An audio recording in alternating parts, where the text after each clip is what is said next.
Spider-Man: Homecoming finds its footing with the less confident Spidey. At last, a Spider-Man movie. Says no one. The new Spider-Man: Homecoming, which celebrates Peter Parker's emigration to the Marvel Cinematic Universe as a headliner after his scene-stealing appearance in Captain America: Civil War last year, is, according to the most recent data available, the sixth big-screen Spidey flick since 2002. Who needs another?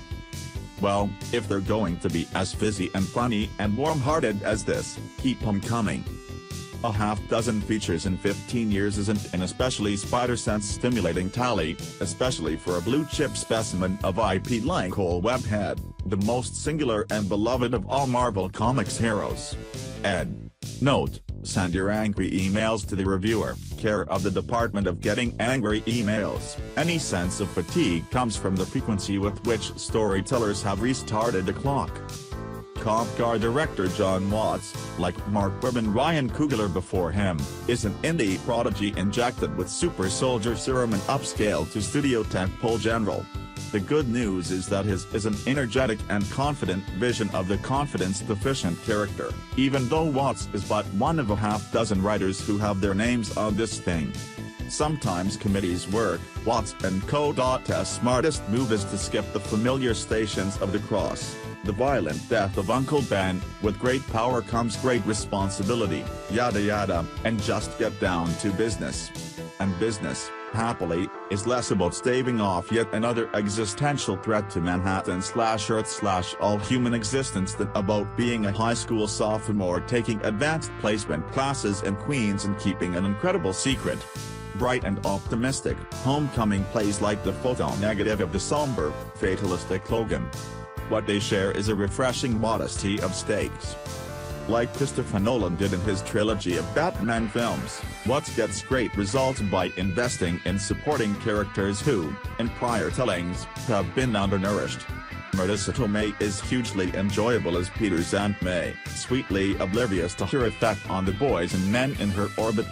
Costume designer Louise Frogley's decision to dress Tomei in unflattering high-waisted pants is puzzling, since nothing else in Tomei's take on the character says frumpy mom. Jacob Batalon is all sweetness and enthusiasm as Peter's loyal friend Ned, who discovers the peculiar nature of Peter's Stark Industries internship and must sit on the juiciest piece of gossip in the history of high school.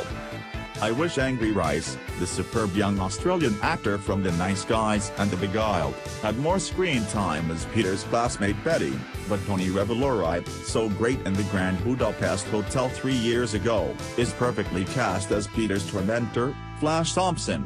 Even the prestigious Midtown Science High School has jocks, bullies, and spoiled rich kids, and Flash is all three. Laura Harrier plays Liz, the girl Peter is too shy to talk to for more than few seconds at a time, and Zendaya is Michelle, an enigmatic girl who seems strangely obsessed with Peter.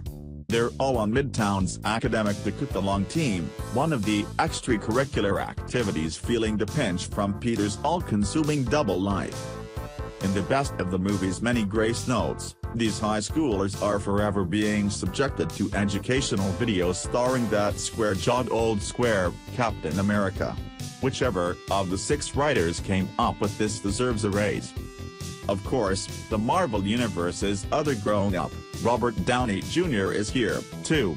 Peter's swaggering mentor Tony Stark, who recruited him for that thing in Berlin last year, which Homecoming efficiently recaps via Peter's hyperventilating video diary, is keeping tabs on him from afar. He's assigned aide-de-camp Happy Hogan, Jon Favreau, who directed the first 2 Iron Man movies back when the Marvel Empire was just a beachhead, to serve as the kid's point of contact. So Peter does what any 15-year-old with the proportional speed, strength, and agility of an arachnid would do. He calls and texts Happy constantly, just, casually inquiring about when his next mission as an auxiliary Avenger might be happening. There's a nice comic symmetry in having Favreau be the recipient of these voicemails, recalling the painful scene where he humiliated himself into his crush's answering machine in Swingers a year that current Spider-Man Tom Holland was hatched. Born. About that Mr. Holland. previous 21st century Spidey's Tobey Maguire and Andrew Garfield were 26 and 28 in their respective web-slinging debuts. Newcomer Holland, a limber, likable veteran of the West End production of Billy Elliot the Musical, was 19 when he shot his bit in Civil War, and that is a huge, movie-improving difference. A 35-year-old Peter Parker is about as unique and interesting as a 35-year-old Romeo Montague. In the comics, Peter at one point grew up to marry Mary Jane Watson, a creative misstep so egregious that the later regime at Marvel Comics had the marriage retroactively annulled by a demon. Look it up. Youthful impetuousness makes him a character rather than another abstraction of pure virtue. Homecoming leans into that learning curve. Like the Green 007 of Casino Royale, Peter spends most of the movie screwing up. In one shaky shift, he accosts a man who's trying to break into his own car, recovers a stolen bicycle but can't find the victim, and then finally triumphs at directing an elderly woman to the subway. She rewards his super Samaritanism by buying him a churro.